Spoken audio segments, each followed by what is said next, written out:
His parents lived in the city, and Helen and her husband were on their way back.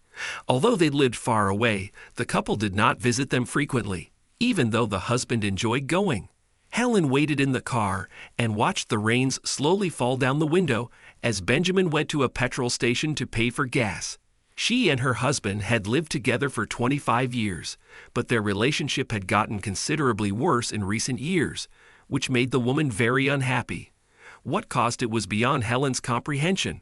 In the past, they were in love and always managed to work things out together, but all of a sudden, a rift appeared between them. She recalled Benjamin as a cheerful, trustworthy, and helpful man who was always willing to provide a hand. In front of her now was a gloomy, solemn, and somewhat aloof figure. Maybe his job change was the cause. Benjamin's family eventually became less important as his work took up much of his time once he was elevated to a senior position. Since her husband had always hoped for a promotion to ensure his family would never go without anything, Helen never harbored resentment toward him. She was nervous inside, though. Ironically, they were no longer as happy as they had been when he was a junior manager because of money. The fact that she and Benjamin had produced two lovely daughters, Angela and Molly, was the only thing that brought Helen joy.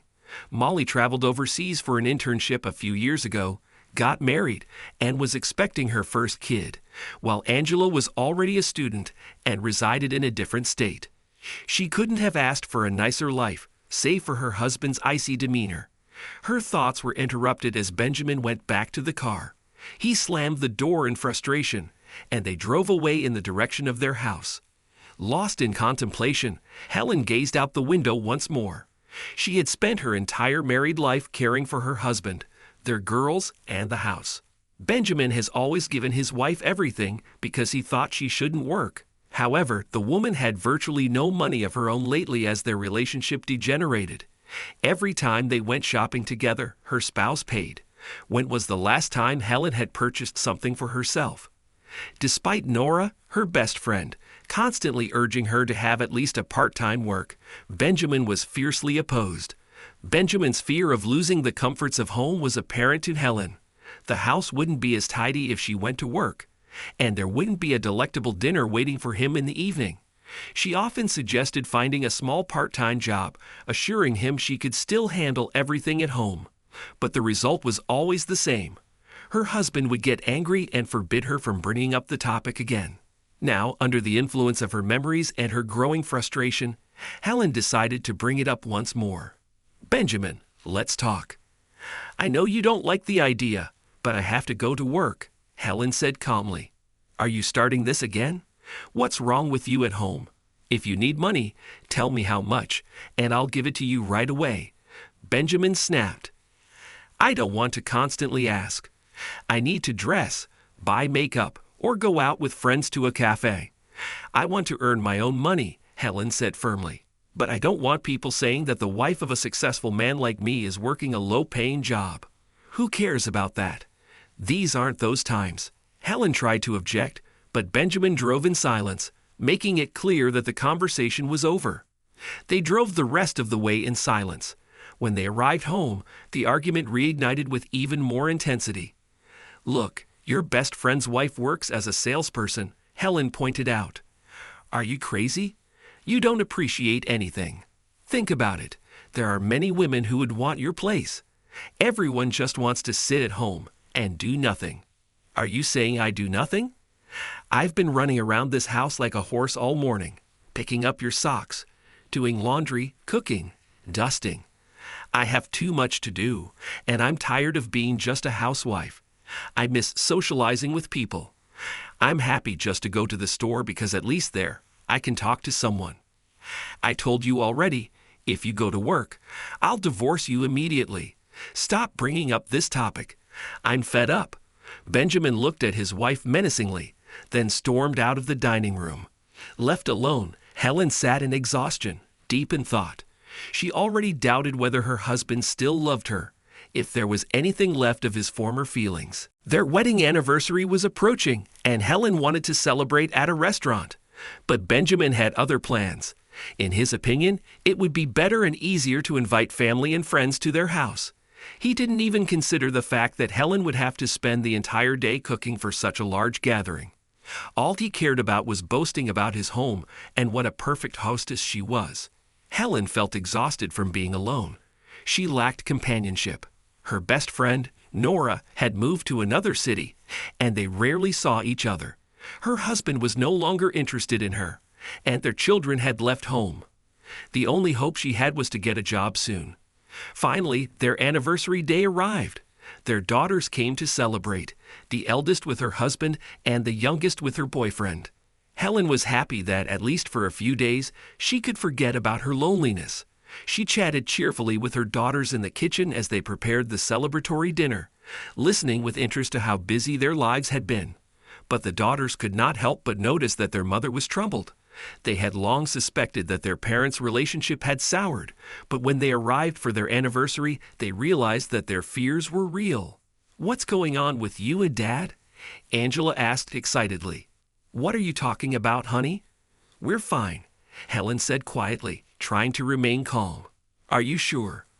I think there's something you're not telling me. If you won't tell me, I'll talk to Daddy." Helen protested, but it was difficult to change Angela's mind.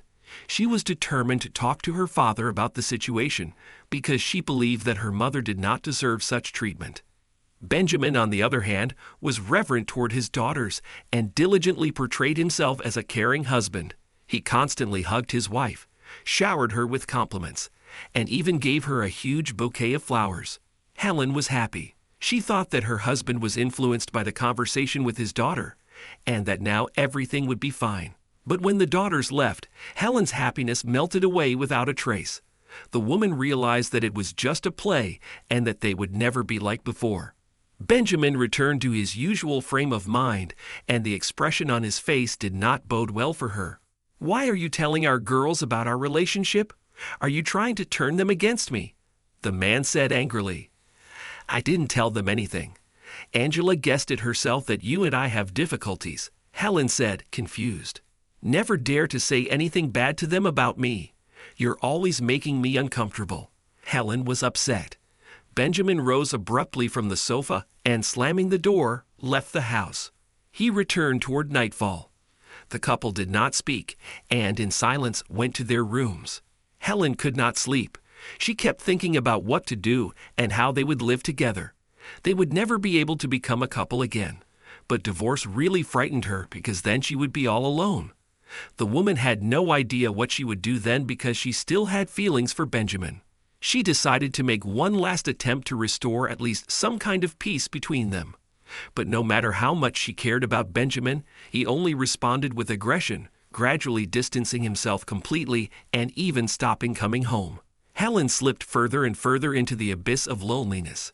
One day, while shopping, she overheard a conversation between two cashiers that changed her life dramatically. One of the women was saying that her acquaintance had opened a new hotel downtown and was looking for maids. Helen suddenly realized that this was her chance to try to change something in her life. She timidly apologized for inadvertently overhearing the conversation, said she was looking for work, and asked for the hotel manager's number. After receiving the number, Helen thanked the woman and went out into the street. Her heart was beating frantically. She could not believe that she was going to go against the will of her husband. To avoid unnecessary scandals, Helen decided not to say anything to him. Though even the thought of deceit disgusted her, there was no other way out. In order not to change her mind, the woman immediately called from the car and arranged a meeting at the hotel the next day to discuss her employment. The hotel hostess said goodbye, and Helen stood there for some time, happily smiling. She was overwhelmed with emotion. At last, something would change in her life. In the morning, she was afraid that her plans might be ruined, but her boss, Veronica, turned out to be a wonderful woman, and Helen's fears vanished. Veronica told Helen all the details of the job, the rate of pay, the rules of conduct with guests. Helen nodded happily and immediately went to work. At first, it was unusual and difficult, but then she managed to balance her work and household duties as planned. It was easy to keep the secret because her husband paid little attention to her and did not notice changes in her behavior or mood.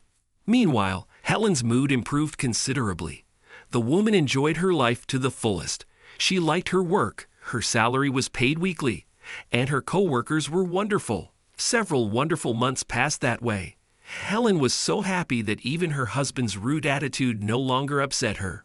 One weekend, when her husband left on another business trip, Helen decided to devote the day to herself, go shopping, and then cook something delicious. But when she returned from shopping, her boss asked her to cover for a colleague who had fallen ill. Helen saw no problem and agreed. After a while, Helen received a complaint from one of the rooms she handled. Guests had complained about dust in the room and the lack of drinks in the minibar. The woman rushed to fix the problems. When she entered the room, she did not see anyone, only heard the sound of running water. She began to dust and make the bed. When she finished, she saw a young woman in her 20s with wet hair, her body wrapped in a bath towel. The woman was indignant, showing her displeasure and demanding to be treated as a regular customer. Helen listened in silence, smiling politely.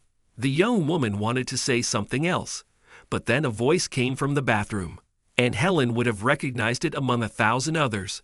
"Honey, don't be so rude to the staff." I think they understood. Helen froze. "Benjamin, what are you doing here?" her husband said, dazed. "Hello, my darling. How was your business trip?" Helen said sarcastically. It was unbearably painful, but she tried not to cry. She would not show weakness in front of this man, unworthy of her tears. Benjamin was clearly shocked. He had never expected to see Helen here. The only thing he could say in justification was that the young woman was his colleague. "Do you take showers with all your colleagues?" asked Helen, looking at her husband's wet hair and bathrobe. Benjamin tried to grab her arm, but Helen ripped her arm away, threw a rag at her spouse, and left the room. The young mistress watched with a grimace of displeasure at her lover's unsuccessful attempts to hold on to his wife. Then she quickly dressed, tossed him a goodbye along with all her thoughts of him, and left the room, cursing after her. Benjamin did not try to catch up with her. Now he cared only about Helen. Her behavior surprised and greatly enraged him. Helen went to the boss's office, and after explaining the whole situation, asked to go home. Veronica was a very tactful and understanding woman, so she let Helen go and even gave her a few days off. At home, a huge scandal awaited Helen. Benjamin knew very well that the best defense was an attack, so he played the part of an extremely dissatisfied husband, accusing his wife of deceiving him and going against his will. Helen, on the other hand, with crystal-clear rage, reproached her husband for adultery, especially with a woman younger than their daughter. "We're getting a divorce," Helen said firmly. "Finally, who needs you?" Benjamin yelled angrily. "Don't make me laugh. You'll stay alone and beg me to come back." "I'll be fine. You'll see," Helen replied coldly. After calming down a little, Benjamin tried to appeal to Helen's reason. He even promised to improve their relationship, still not believing that his wife was capable of leaving him. He almost begged her, assuring her that he needed no one but her. But Helen was adamant. Soon, the couple divorced. They split the house they had built together, hoping it would become a cozy family home. Helen got her own separate apartment. Sometimes, Benjamin attempted to reconcile with his ex-wife, but Helen hated even seeing him, let alone talking to him. Eventually, he realized he would never meet a better woman, but by then, it was too late. Helen sometimes shared her worries over the phone with her friend Nora, who had moved to another city several years before. Nora always tried to support her, and one day she had a wonderful idea. In her city, she unexpectedly ran into their old classmate, Paul, who had also recently divorced. She decided that he and Helen should meet again. Helen and Paul had once been friends in their youth, but their paths had parted. Nora invited Helen to visit, and since Helen was on vacation, she agreed. Nora made sure Helen didn't get bored, and one day she arranged a meeting between Helen and Paul. At first, Helen didn't immediately recognize this handsome, positive man as the friend from her youth. They quickly found common ground, and Helen couldn't help but notice how well Paul's age suited him.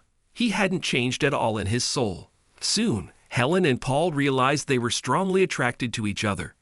Back in his youth, Paul had been in love with Helen and even wanted to confess his feelings.